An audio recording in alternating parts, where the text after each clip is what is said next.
बाबा शिव को याद करें। आज के समय पर ज्यादातर देखा जा रहा है कि वैवाहिक रिश्ते टूटने की स्थिति में बहुत जल्दी पहुंच जाते हैं।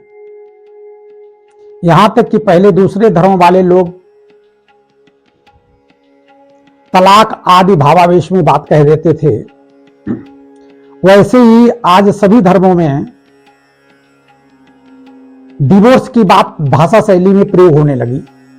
साधारण बातचीत की भाषा में जरा सा आवेश में कह देते अब हमारा तुम्हारा डिवोर्स होगा या हम नहीं रह पाएंगे, डिवोर्स ले लो तो अच्छा है।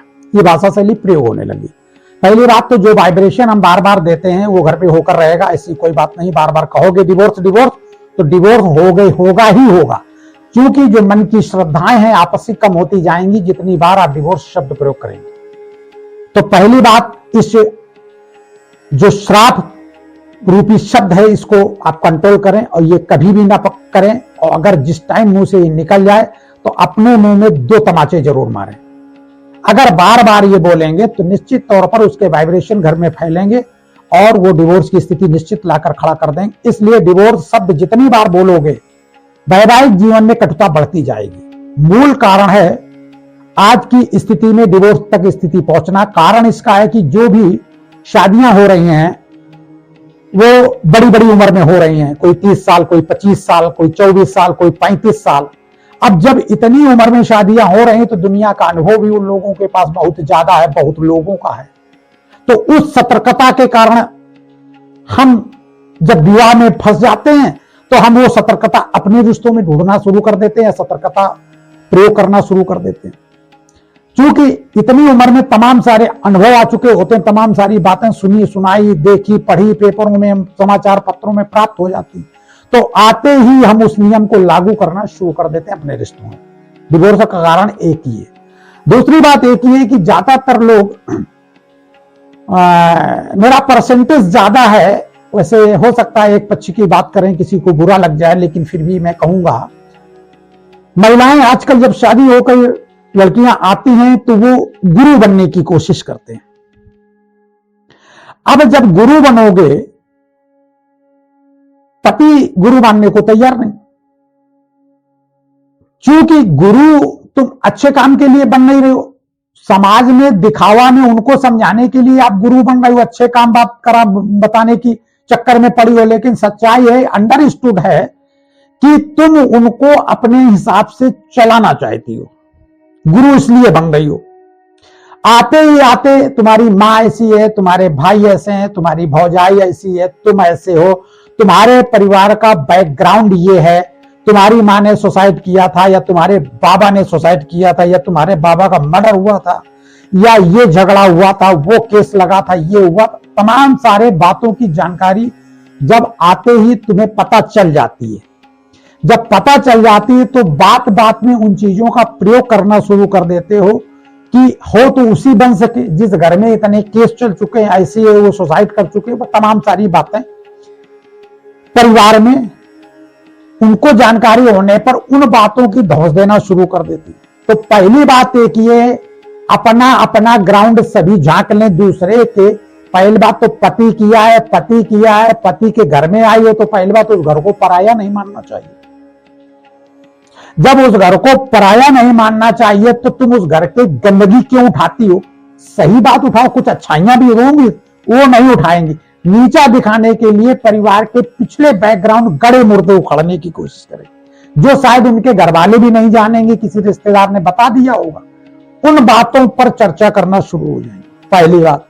दूसरी बात, जो स्त्रियां अपने पति को अपने अनुकूल चलाना चाहती हैं तो वो ये कहती नहीं है कि तुम्हें हम अपने अनुकूल चलाना चाहती हैं। सच्चाई ये है, कहती नहीं, कहती हैं कि तुम सुधर जाओ, अपना पैसा इन्वेस्टमेंट करो, माँ बाप पे खर्चा मत करो, माँ बाप के बारे में ध्यान न दो, तुम्हारे और भाई तो नहीं ध्यान देते हैं गांव में, तमाम सारे खर्चे में तुम ही क्यों व्यवहार करते हो हर जगह। तो ये गुरु बनने की जो कोशिश करते हैं उसमें व्यक्ति कटने की कोशिश करता है, क्योंकि उसको डर लगने लगता है कि हमारी स्वतंत्रता में दिक्कत आ गई, हम अपनी स्वतंत्रता के अनुसार पर अपना जीवन यापन नहीं कर पा रहे हैं। ये तो हर जगह ताक झांक और जानकारी करने की कोशिश कर रही, तो यहां पर लुका छिपी का खेल शुरू हो जाता है। कि पत्नी न जानता हुए हम भाई को कुछ कर दें, बहन को कुछ कर दें, मां को कुछ कर दें, या कुछ ऐसा कर दें कि जिससे हमारी पत्नी नाराज होगी तो उसके सामने ना करें। अब ऐसी स्थिति में पत्नी को कहीं ना कहीं से वो खोजबीन करना शुरू कर देती, इन्होंने ऐसा किया कि नहीं किया, और कहीं से लीकेज मिल गया तो महाभारत शुरू कि हमसे चोरी से करते हैं। अब जब सामने करो तो तुम प्रॉब्लम पैदा करती हो, पीछे करो तो तुम्हें पता लग जाता तो तुम कहते हो चोरी क्यों करते हो, हमसे छुपा के क्यों करते हो, हमसे झूठ क्यों बोलते हो। तो तुम जब किसी पुरुष की स्वतंत्रता का हनन करोगी तो व्यक्ति कोई ना कोई तो रास्ता चुनेगा, और जब रास्ता चुनेगा तो वो गलत ही रास्ता होगा। जब गलत रास्तों की स्वतंत्रता उसकी हनन किया तुमने, और जब रास्ता उसकी बाधक बनोगी तो रास्ता बदलेगा तो उसको झूठा साबित करोगी। तो ऐसी स्थिति में आप उनके गुरु बनने की कोशिश क्यों बंद कर रही हैं? आप आई अपना खाना पीना खाओ, रहो मस्ती से साथ रहो, जो न्याय संगत हो बात कहो, माने या ना माने उसको मनाने की कोशिश क्यों करती? क्योंकि तुम्हारे में चालाकी होती है कि ये हमारे हिसाब से चले, मेरे नाम से प्लाट कर दें, मेरे नाम से मकान कर दें, और ऐसा क्यों कर रहे हो, वैसा क्यों। अंडरस्टूड है कि आजकल की जो भी स्त्रियां आ रही हैं वो अपने नाम प्लाट या मकान करना चाहती, वो पति के नाम कराना नहीं चाहती। बुरा भले ही लग जाए, लेकिन जो कड़वा सच है वो बोलेंगे। मैं अपना व्यक्तिगत वीडियो के माध्यम से एक उदाहरण बता रहा हूं कि मेरे कई सारे ऐसे क्लाइंट हैं कि जिन्होंने संपूर्ण संपत्ति अपनी पत्नी के नाम ले रखी, इनकम टैक्स से बचने के डर से, या प्रेम बस, या जो भी हो दबाव बस, जैसे भी रख रही। इसके बाद वो जब रिटायरमेंट हुआ तो उनकी बड़ी दुर्गत हुई, इतनी दुर्गत है कि हमें फोन करते हैं, उनके पेपर पढ़ने की शौक नहीं पूरी करने दी जाती, उनके पेपर के पैसे नहीं दिए जाते। अब वो रिटायर हो गए, पेंशन भी नहीं मिल रही, या पेंशन मिल रही तो पहले ही ले रहे। अब वो पेपर के खर्चे हर जगह तकलीफ देते हैं उनको। अब बाई दबे वो मसाला खाते हैं, बाई दबे चाय पीते हैं। अब उनको 10-20 रुपया डेली खर्चा चाहिए तो वो उनको मिलना मुश्किल है, क्योंकि संपत्ति सब नाम में कराए हैं, और कराने के बाद अब उनको अपनी पेंशन से चाय भी नहीं पी सकते। बड़े प्रतिबंध हैं। लोग रो रो कर हमें बताते हैं गुरुजी बहुत बड़ी गलती की, आज हम सब संपत्ति देकर क्या कहते हैं, तुम घर से निकल जाओ, तुम यहां बोझ हो, तुम करते ही क्या हो, घर को गंदा करते। अब रिटायरमेंट आदमी कहां जाओगे, घर में ही तो रहेगा।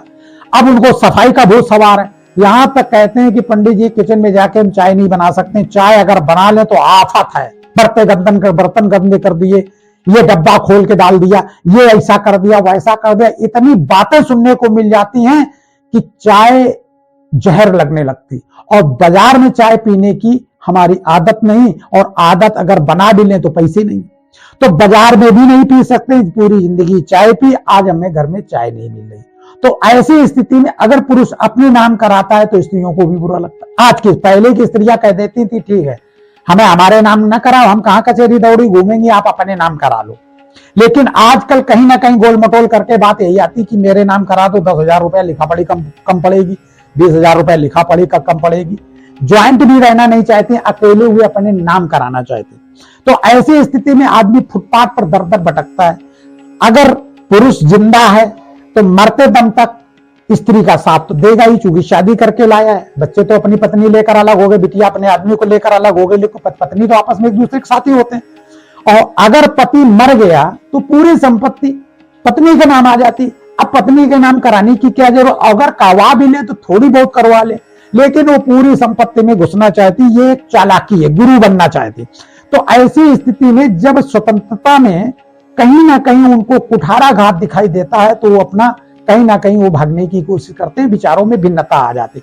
और जब विचारों में भिन्नता आती तो वहीं से कटुता शुरू हो जाती। जब कटुता शुरू हो जाती है तब वहां पर डिवोर्स की स्थिति भी धीरे धीरे करके पैदा होना शुरू हो जाती, क्योंकि गुरु अपने आप को बिना चेला बनाए रह नहीं सकते हैं, और चेला गुरु की बात को मानने को तैयार नहीं। तो पहली बात है कि जो 30 से 35 साल तक 25 साल तक लड़का अपने घर परिवार में रहा है वो अपने परिवार को अच्छी तरह से जानता है। तुम्हें समझाने की जरूरत नहीं है कि वो हमारी माँ गलत है, बाप गलत है, ये गलत है, वो गलत है। ऐसी स्थिति में तुम माँ बाप से भी अलग करके और अपने से भी अलग करके उस बच्चे को कहीं नहीं रहने देना चाहते हो। बेहतर है कि यह जिन स्त्रियों को अपने पति से अच्छा प्रेम और विश्वसनीयता और ईमानदारी चाहिए, तो ऐसी स्त्रियों को एक मैं सूत्र देता हूं। बहुत बढ़िया सूत्र है, मेरे अपने जीवन का प्रैक्टिकल का सूत्र है। जो स्त्रियां अपने सास ससुर और परिवार के प्रति प्रेम और श्रद्धा रखती हैं, पति अपने आप अपनी पत्नी से श्रद्धा रखता, ये मेरा व्यक्तिगत अनुभव है और प्रैक्टिकल का अनुभव है।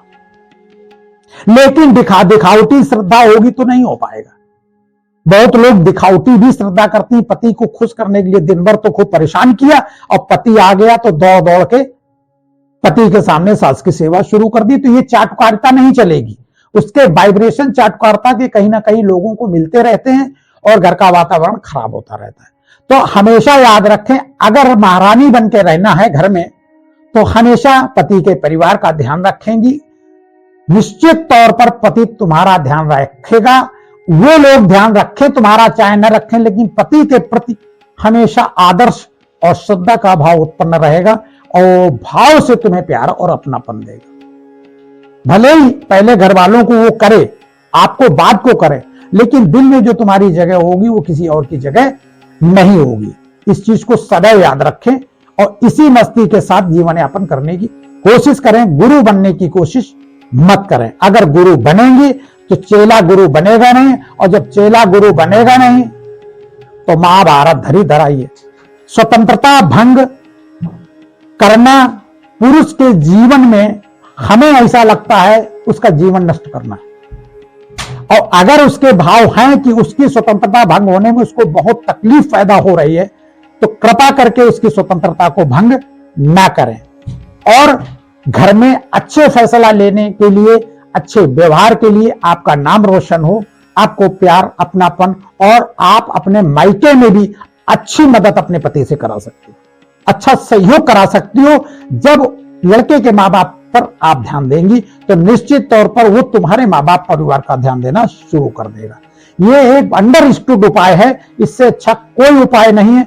आप कान फूक फूक के पति को डिस्टर्ब कर देंगी, उसकी मानसिक स्थिति बिगड़ेगी, उसका व्यापार कारोबार डिस्टर्ब होगा, परिवार से भी लात खाएगा और तुम तो सिर्फ अच्छा गुरु बनने की कोशिश करते हो, बाकी कोई मदद नहीं कर पाओगे। जीवन का फेस तो सब उसी को करना पड़ेगा।